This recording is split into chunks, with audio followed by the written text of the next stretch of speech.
یہ تو ایک تعریف ہے الحاد کی۔ اب کوئی ایک شخص کھڑا ہوتا ہے اور صحابہ کرام رضوان اللہ اجمعین کی عدالت کا انکار کرتا ہے تو وہ بھی ملحد ہے۔ اسی طرح اگر ختم نبوت کے حوالے سے تشکیک میں مبتلا ہوتا ہے تو وہ بھی ملحد ہے۔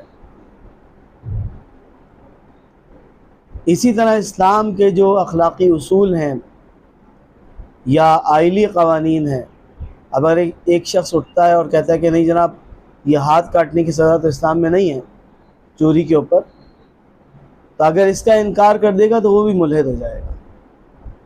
تو ایک وسیع اور جامع تعریف ہے۔ پھر الحاد کی ایک خاص قسم وہ ہے جسے دہریت کہا جاتا ہے۔ دہریت یعنی زمانہ پرستی۔ دہریت یہ ہے کہ ایک شخص اپنے ذہن میں تصور قائم کرے کہ جو کچھ اسے دکھائی دیتا ہے صرف وہی کچھ ہے، اس کے علاوہ کوئی بھی شے وجود نہیں رکھتی۔ جو ہمیں نظر آتا ہے،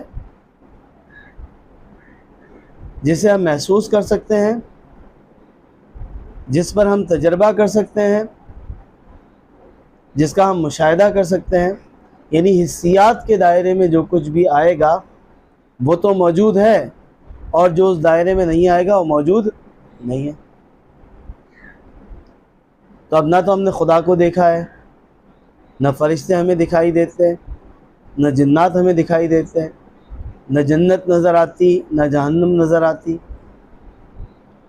یہ تمام امور جو ہیں، جو غیبی امور ہیں، جو نگاہوں سے اوجھل ہیں، اس کا وہ انکار کر دیتے ہیں۔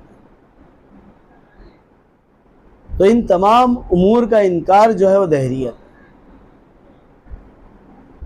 اور اگر اس اصطلاح کو اور زیادہ اسپیسیفک کیا جائے، یعنی مخصوص کیا جائے، تو مذہب کا اور خدا کا انکار دہریت ہے۔ اب ہر دہریہ جو ہے وہ ملحد ہے، لیکن ہر ملحد دہریہ نہیں ہے، یہ فرق ہے۔ بنیادی سطح پر تشکیک پیدا ہوتی ہے ذہن میں، اور تشکیک سے پہلے وسوسہ پیدا ہوتا ہے، اور احادیث مبارکہ میں بھی اس طرف اشارہ ہے کہ ذہن میں خیال پیدا ہوتا ہے کہ اس شخص کو کس نے بنایا، اور پھر اس کو کس نے بنایا، اور آخر تک انسان وہاں پہنچتا ہے تو کہتے ہیں کہ پھر خدا کو کس نے بنایا۔ جب ایسا وسوسہ پیدا ہو تو اللہ تعالیٰ سے پناہ مانگی جائے۔ لیکن اگر اس وسوسے میں انسان مبتلا ہو جائے، یہ وسوسہ ایک نفسیاتی بیماری بھی ہے اور روحانی بیماری بھی ہے۔ اگر اس میں مبتلا ہو جائے تو پھر آہستہ آہستہ وہ وسوسہ تشکیک میں تبدیل ہوتا ہے، اور پھر بتدریج وہ تشکیک انکار کی طرف لے جاتی ہے۔ اب یہ وسوسہ اور تشکیک ایسی چیز ہے کہ جس سے دین کے طالب علم بھی محفوظ نہیں ہے۔ یعنی بے شمار ایسے کیسز رپورٹ ہوئے کہ وہ مدرسے کا طالب علم تھا، مدرسے سے پڑھ کر نکلا اور تشکیک میں مبتلا ہو گیا، اور ان میں سے کچھ ایسے تھے جو الحاد کی طرف چلے گئے، اور کچھ ایسے نکلے جو دہریت کی طرف چلے گئے۔ اب یہ سفر جو ہے الحاد و دہریت کا، ایک تو فکری دائرے میں اور روحانی دائرے میں، یعنی وسوسہ پیدا کیا، پھر تشکیک پیدا کی، تشکیک سے بتدریج انکار اور الحاد کی طرف لے کر گئے، اور الحاد سے پھر دہریت کی طرف گئے اور خدا کا انکار کر بیٹھے۔ ایک تو یہ فکری اور روحانی دائرے میں آتی ہے، یعنی ایمانیات کو متاثر کرتی ہے۔ دوسری جانب یہ ثقافتی دائرے میں تبدیلی پیدا ہوتی ہے، یعنی بتدریج لباس تبدیل ہوتا ہے، عادات و افکار تبدیل ہوتی ہیں۔ اب ایک مذہبی آدمی ہے اور دین پر چلنے والا ہے، تو آہستہ آہستہ وہ مسجد سے دور ہوگا، پہلے جماعت چھوٹے گی، پھر نوافل چھوٹنا شروع ہو جائیں گے، اس کے بعد وہ کہے گا کہ سنتیں بھی چھوڑ دو، خالی فرض پڑھ لو۔ پھر آہستہ آہستہ اس کے لباس میں تبدیلی آنی شروع ہوگی، اس کی ٹوپی اتر جائے گی، اس کی داڑھی چھوٹی ہو جائے گی، اس کی شلوار ٹخنوں سے نیچی ہو جائے گی، پھر اس کا لباس تبدیل ہو جائے گا، وہ پینٹ شرٹ میں آ جائے گا۔ یعنی ایک طرف تو ایمانی اور روحانی کیفیت تبدیل ہوگی، اور دوسری طرف اس کی ظاہری حیت تبدیل ہونا شروع ہو جائے گی، یہاں تک کہ آہستہ آہستہ وہ بالکل اسلامی تہذیب و ثقافت سے برات اختیار کر لے گا، اور بتدریج ایمان کو چھوڑ کر دہریت کی طرف چلا جائے گا۔ اب دوہری ذمہ داری یہ ہے علماء کی اور نوجوان علماء کی، کہ اپنے آپ کو بھی الحاد و دہریت سے بچانا اور دوسروں کو بھی بچانا۔ یعنی یہ ذمہ داری ہے۔ دیکھیے، اس بات کو سمجھیں کہ آپ عوامی لوگ ہیں، اور یہ کوئی تضحیک یا تذلیل کی بات نہیں ہے، بلکہ آپ کا حق تھا۔ اگر امت میں کوئی عالم موجود نہیں ہے تو پوری امت اللہ کے سامنے جواب دہ ہوگی، اس کی جواب دہی ہوگی۔ تو علماء کی ایک جماعت کا پیدا کیا جانا یہ امت کے ذمہ ہے۔ قرآن کریم میں بھی اس کا تذکرہ ہے اور احادیث مبارکہ میں بھی ہے۔ اب علماء کی وہ جماعت پیدا کرنے کے لیے امت جو وسائل خرچ کرتی ہے ان کی ذمہ داری ہے، کیونکہ یہ فرض ہے پوری امت پر۔ چند لوگ وہ فریضہ ادا کرتے ہیں اور علماء ہیں جو وراثت نبی صلی اللہ علیہ وسلم کو محفوظ کرتے ہیں۔ اب ان کی یہ ذمہ داری ہے کہ ان کو وسائل فراہم کریں، ان کو روزگار کی پریشانیوں سے آزاد کر دیں، ان کے مالی معاملات کی کفالت کریں، ان کو تمام تر سہولیات فراہم کریں کہ وہ علم حاصل کر سکیں اور تحقیق کر سکیں۔ یہ لوگوں کی ذمہ داری ہے۔ اب وہ لوگ جو عام افراد میں سے، عام خاندانوں میں سے، عام گھروں میں سے اٹھتے ہیں، ہر طرح کے طبقات میں سے، کوئی کسی مزدور کا بیٹا ہے، کسی کا تعلق تجارت کرنے والوں سے ہے، کسی کا تعلق کھیتی باڑی کرنے والوں سے ہے، کوئی کسی ٹیچر کا بیٹا ہے، کوئی کسی پروفیسر کا بیٹا ہے، یعنی مختلف طبقات ہیں۔ وہ لوگ وہاں سے نکلتے ہیں، کوئی غربت میں آتا ہے، کوئی امیری میں آتا ہے، اور نکل کر اپنے آپ کو وقف کرتے ہیں دین کی تعلیم کے لیے۔ تو اب امت کا یہ حق ہے کہ ان کی دیکھ بھال کرے۔ یہ کوئی احسان نہیں ہے، نہ ہی یہ کوئی الزام ہے۔ یہ جو الزام لگایا جاتا ہے کہ جناب مدارس جو ہے ان کو چندے دیے جاتے ہیں اور یہ زکوٰۃ و صدقات پہ پلتے ہیں، تو یہ الزام لگانے والا وہ طبقہ ہے کہ جو دین کی تعلیم کو تسلیم ہی نہیں کرتا، وہ مانتا ہی نہیں کہ دینی تعلیم کوئی تعلیم ہے۔ اور اگر اس دینی تعلیم کی قیمت رکھ دی جائے تو آدھے سے زیادہ لوگ اس کو چھوڑ دیں گے، کیونکہ وہ قیمت ادا نہیں کر سکتے۔ ایک طرف تو امت کی یہ ذمہ داری کہ علماء کے اخراجات اپنے سر میں، لیکن دوسری جانب علماء پبلک پراپرٹی بن جاتے ہیں۔ ایک عالم عوام کے سامنے جواب دہ ہے اور عوام کے دین کے لیے اللہ کے سامنے جواب دہ ہے۔ اگر ایک آدمی دین سے چلا گیا تو عالم اس کا ذمہ دار ہوگا۔ اگر کسی ایک علاقے میں ایک عالم ہے اور اس علاقے کا کوئی فرد دین سے باہر چلا جاتا ہے تو وہ ذمہ دار ہے۔ حضرت عمر فاروق رضی اللہ عنہ نے فرمایا کہ اگر ایک بکری بھی بھوکی مر گئی تو میں بھی اس کا بھی میں ذمہ دار ہوں۔ اتنی بڑی ذمہ داری ہے۔ جب ہم کہتے ہیں کہ علماء بھی اولو الامر ہیں اور اہل ذکر ہیں، ان سے جا کے پوچھا جائے مسئلہ، تو پھر وہ ذمہ دار بھی ہیں۔ یہ دو طرفہ ذمہ داری ہے۔ اب معاشرے کی سطح پر جب آپ مدرسے کی دنیا سے نکلیں گے تو کسی مسجد میں جائیں گے، کسی دارالافتاء میں جا کر بیٹھیں گے، کسی اور شعبے کے اندر جائیں گے، تو جب ایک شخص آپ کے پاس آئے گا اور دین کے حوالے سے کوئی اشکال اس کے ذہن میں موجود ہوگا تو اس کو رفع کرنا آپ کی ذمہ داری ہے۔ اگر آپ یہ نہ کر سکے تو آپ جواب دیں گے اللہ کے سامنے۔ آپ اس سے یہ نہیں کہہ سکتے کہ مجھے نہیں پتا۔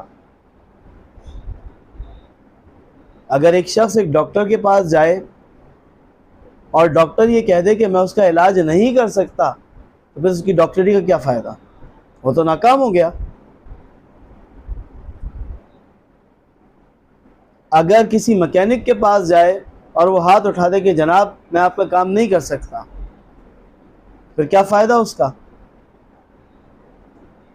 تو جب آپ کے پاس آپ کے شعبے کا کوئی آدمی آئے اور آپ ہاتھ اٹھا دیں کہ میرے پاس اس کا جواب نہیں ہے تو آپ ذمہ دار ہیں۔ آج کے دور میں لوگ آپ کے پاس آئیں گے جن کے ذہن میں عجیب و غریب سوالات ہوں گے، عجیب و غریب اشکالات ہوں گے، اور اگر آپ ان کا جواب نہیں جانتے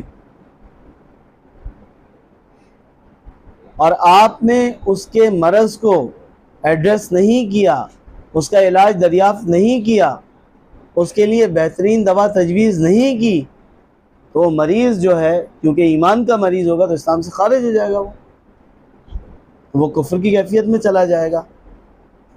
اگر وہ کفر کی کیفیت میں چلا گیا تو ذمہ دار آپ ہیں۔ جتنا بڑا مقام ہے اتنی بڑی ذمہ داری ہے۔ احادیث مبارکہ آپ کے سامنے ہے۔ ایک تمثیل بیان کی اللہ کے رسول صلی اللہ علیہ وسلم نے کہ لوگ جہنم کی طرف جا رہے ہیں اور نبی کریم صلی اللہ علیہ وسلم پکڑ پکڑ کر ان کو کھینچ رہے ہیں اس راستے سے۔ تو وہ وراثت نبوی جب آپ کو منتقل ہوئی ہے تو وہ ذمہ داری منتقل ہوئی ہے۔ دیکھیے جو اصولی بات ہے، نہ تو یہ ختم نبوت والوں کا کام ہے کہ وہ دفاع ختم نبوت کریں، نہ یہ سپاہ صحابہ کا کام ہے کہ وہ دفاع صحابہ کریں، نہ یہ تبلیغ والوں کا کام ہے کہ وہ تبلیغ کریں۔ یہ ساری ذمہ داری علماء کی ہے۔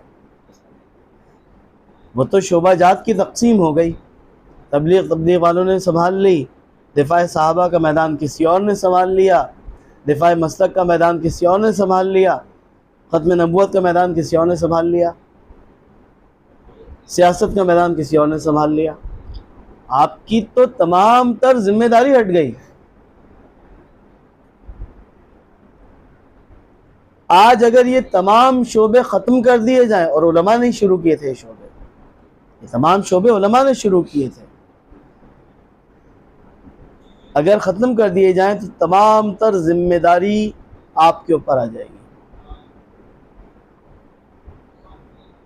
اب جب یہ ذمہ داریاں آپ پر سے ہٹا دی تو بچی کیا ایک ذمہ داری کہ علم حاصل کیا جائے، تحقیق کی جائے، اپنے آپ کو مضبوط کیا جائے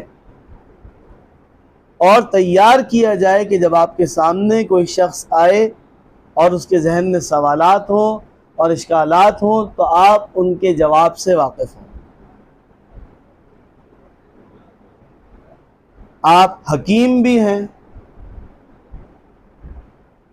حکمت سے بھی ان کے مسئلے کو حل کریں گے، آپ معالج بھی ہیں، ان کا تزکیہ بھی کریں گے، آپ معلم بھی ہیں، ان کو تعلیم بھی دیں گے، آپ وائز بھی ہیں، ان کو واعظ و نصیحت بھی کریں گے، اور آپ اسلام کے وکیل بھی ہیں، اس لیے جہاں پر مناظرے اور مجادلے کی ضرورت پیش آئے گی وہ بھی کریں گے، مقابلہ بھی کریں گے۔ اگر کوئی ایک ایسی محفل میں آپ کو کھڑا کر دیا جائے کہ جس محفل میں ایک مسیحی ہو، ایک سکھ ہو، ایک یہودی ہو، ایک ہندو ہو، ایک بت پرست ہو، بدھ مت کا ماننے والا ہو، ایک ملحد اور دہریہ ہو، اور آپ اکیلے مسلمان ہو، اور آپ سے کہا جائے کہ کھڑے ہو کر اسلام کو بیان کرو، اور اس محفل میں اسلام کا مقدمہ لڑو، تو آپ کے اندر یہ صلاحیت ہونی چاہیے کہ آپ وہ مقدمہ لڑیں۔ اگر آپ کے اندر یہ صلاحیت نہیں ہے تو پھر آپ نے اپنا وقت برباد کیا۔ اور یہ تو ابتدائی درجے کی ذمہ داری ہے۔ اس نظام کا مقصود تو یہ تھا کہ محدث بنائے جائیں، مفسر تیار کیے جائیں، فقیہ تیار کیے جائیں، مجدد تیار کیے جائیں، مورخ تیار کیے جائیں، متکلم تیار کیے جائیں۔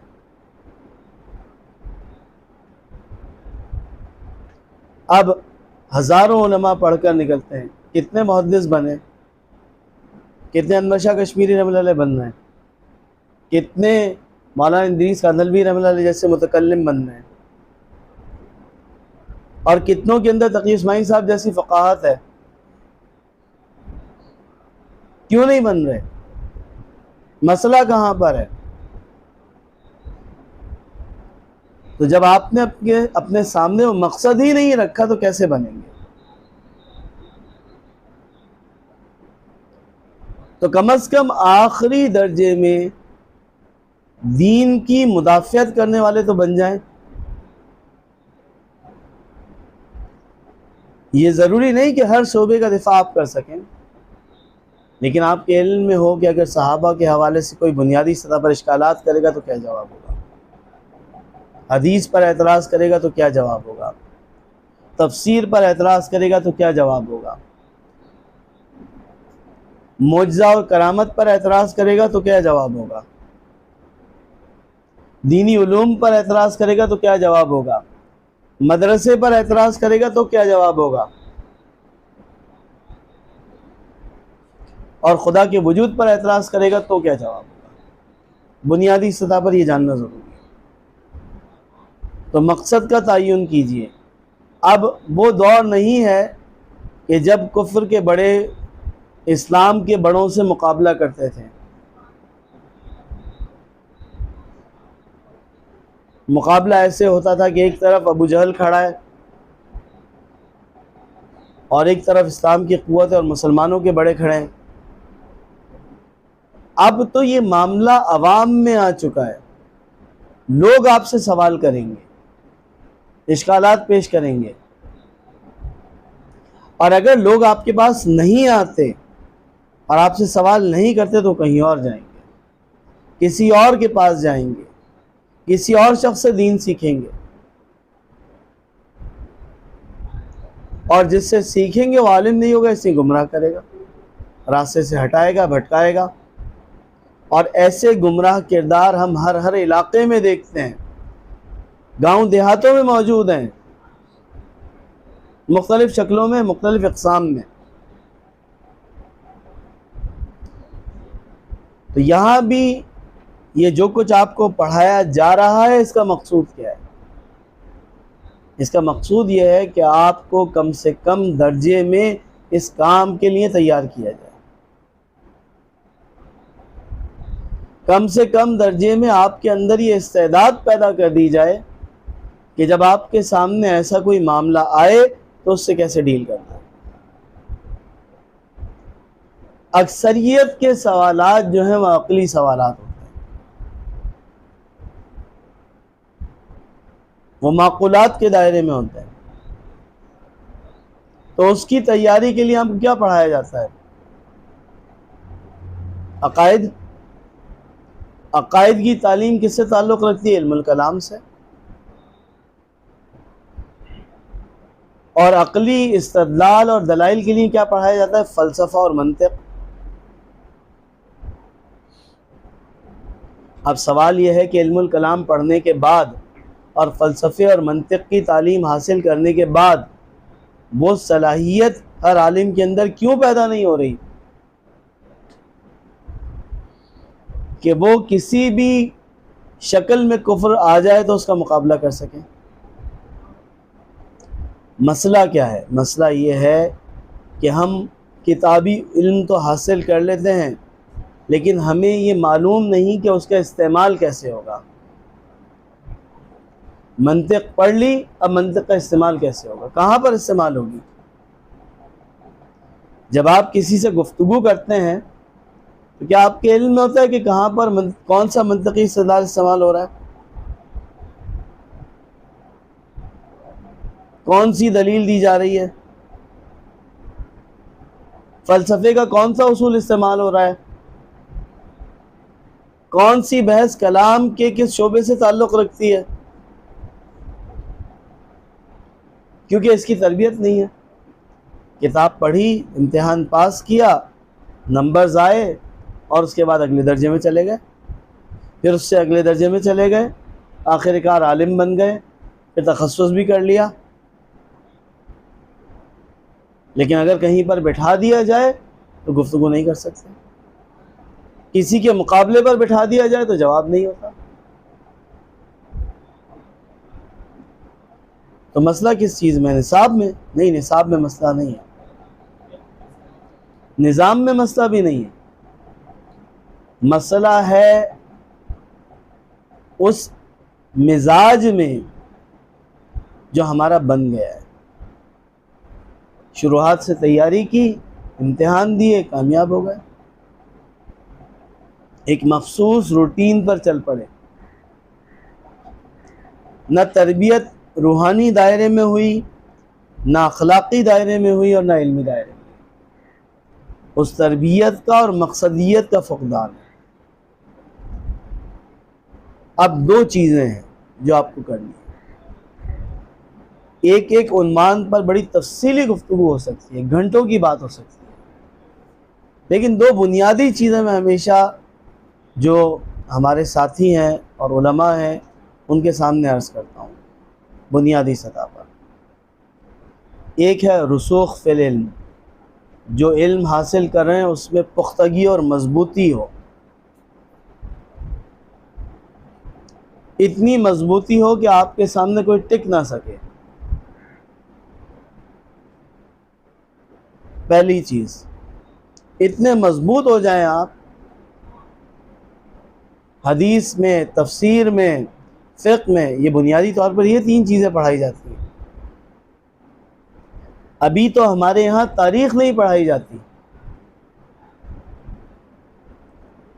ورنہ بہت سارے لوگ تاریخی واقعات میں پھنس جاتے ہیں. یہ انجینئر مرزا جیسے کردار کیسے چمک گئے؟ تاریخ سے ہی تو پھنساتے ہیں یہ لوگوں کو. تاریخ تو ہم پڑھا ہی نہیں رہے، اصول تاریخ کی تو بات ہی چھوڑ دیں.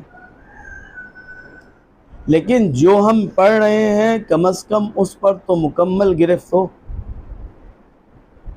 اس پر پکڑ آپ کی اتنی مضبوط ہو کہ آپ کے سامنے کوئی کھڑا نہ ہو سکے. چار چیزیں ہیں: قرآن، حدیث، فقہ، کلام. عربیت اس کی بنیاد ہے، لیکن کیا ہے؟ عبور ہو قرآن پر یعنی تفسیر پر، اور حدیث پر، اور خاص کر علم الکلام پر یعنی علم العقائد پر. شرح عقائد پڑھی، عقائد نصفی پڑھی، فقہ الاکبر پڑھی، لیکن جب اپنے عقیدے کے دفاع کا معاملہ آیا تو کوئی جواب نہیں. کتابیں ساری موجود ہیں، سارا نصاب موجود ہے، وہ پڑھ کر آ رہے ہیں لیکن استعداد نہیں ہے. پہلی چیز علم کے اندر رسوخ. دوسری چیز مقصدیت، کرنا کیا ہے، میں نے اتنے سال مدرسے میں کیوں لگائے، مجھے آگے کیا کرنا ہے؟ اور یہ بات میں بار بار مختلف جگہوں پر علماء سے کرتا ہوں، جب مدارس میں جانا ہوتا ہے وہاں بھی ان کے سامنے گزارش کرتا ہوں، اور جب ہمارے پاس یونیورسٹی سطح پر علماء آتے ہیں مختلف مدارس سے اور مختلف مکاتب فکر سے، وہاں تو ایک اوپن ماحول ہے، بریلوی علماء بھی آ رہے ہیں، دیوبندی بھی آ رہے ہیں، اہل حدیث بھی آ رہے ہیں، تمام مکاتب فکر سے منسلک لوگ ہمارے پاس آ رہے ہیں۔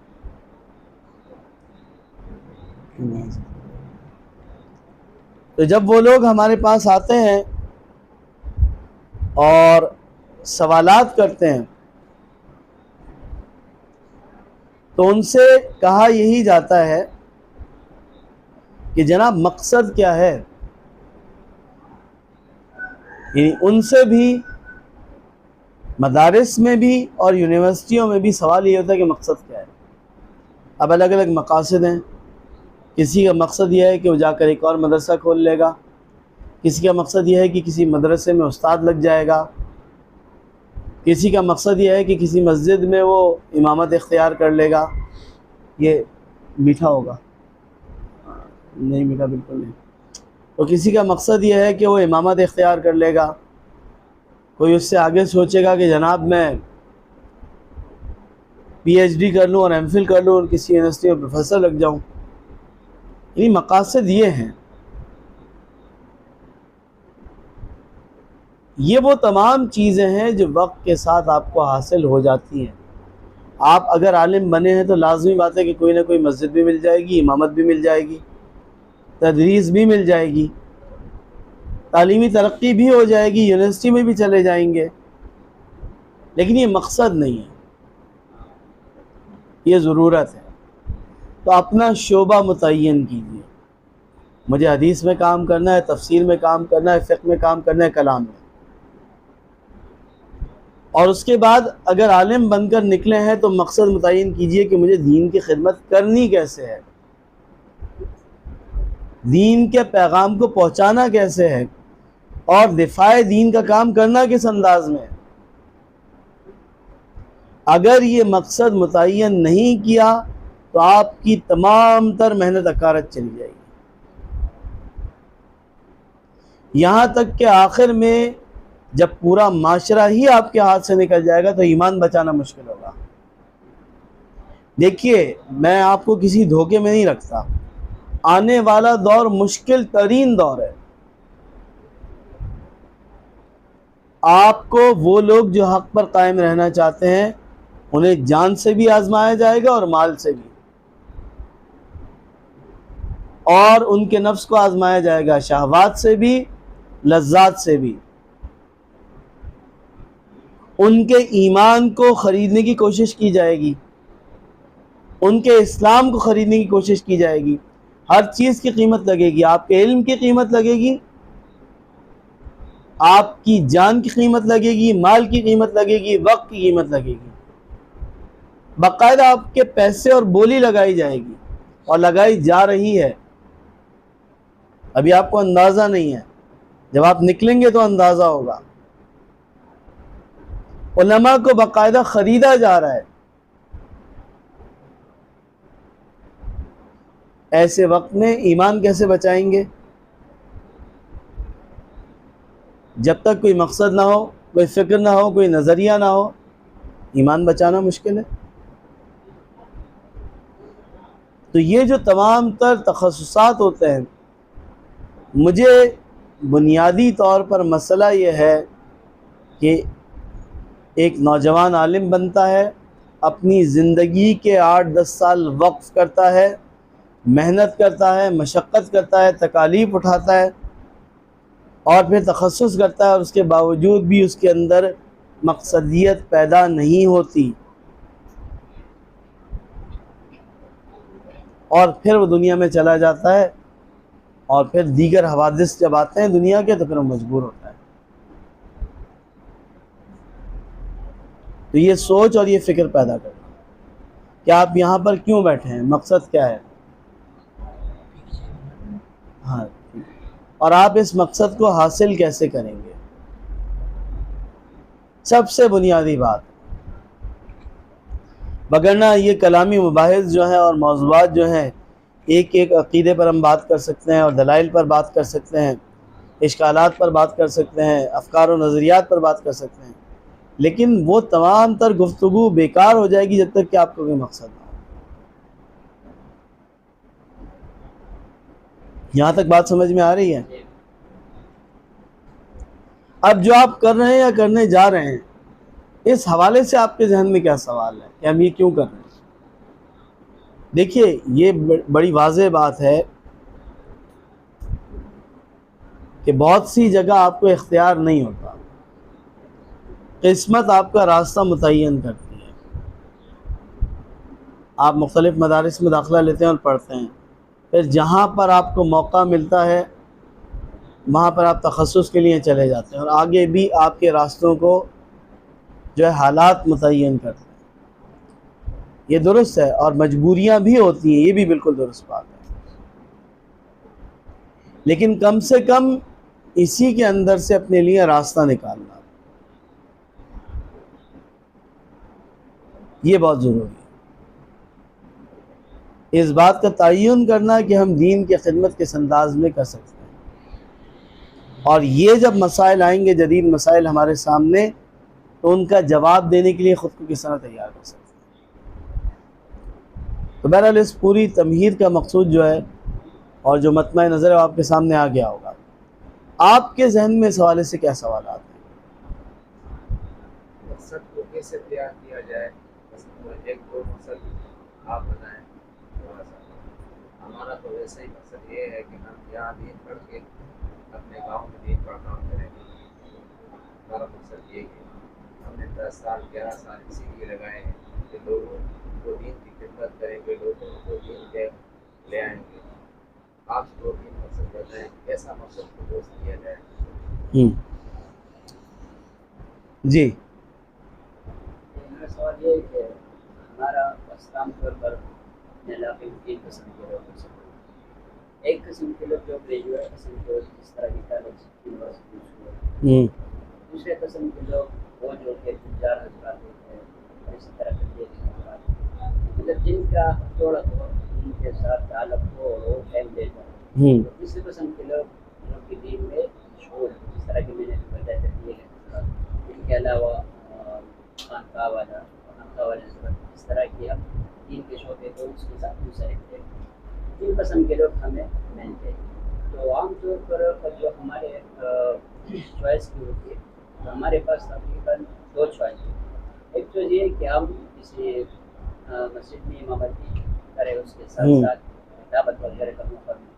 اور دوسری چوائس یہ ہے ہمارے پاس کہ ہم لوگوں کی نظریات کے مطابق لوگوں کے لیے ایک فیلڈ میں لوگوں کو لے کر آئے اور لوگوں کے لیے ایک الگ سا نظام بنایا جائے، جس طرح کہ ہمارے اس ادارے میں لوگوں کی مختلف قسم کی انحصار کیا جا سکے۔ تو ان فیلڈ میں کون سا فیلڈ ہمارے لیے زیادہ مناسب ہوگا کہ ہم اس کو اختیار کریں اور لوگوں کی جو شبہات ہے وغیرہ اس کو دور کریں۔ دیکھیے، اب یہ دو بنیادی باتیں ہیں۔ آپ یہاں سے نکلے پڑھ کر اور اپنے گاؤں گئے، اب لازمی بات ہے کہ آپ کو اپنا گھر بھی چلانا ہے، یہ تو طے شدہ بات ہے نا۔ اس کے لیے کیونکہ آپ نے دین پڑھا تو کوئی دینی ذمہ داری چاہیے ہوگی۔ اب آپ مدرسے سے منسلک ہو گئے، تدریس سے، امامت سے منسلک ہو گئے، یہ شعبہ جات دین کے ہی شعبہ جات ہیں۔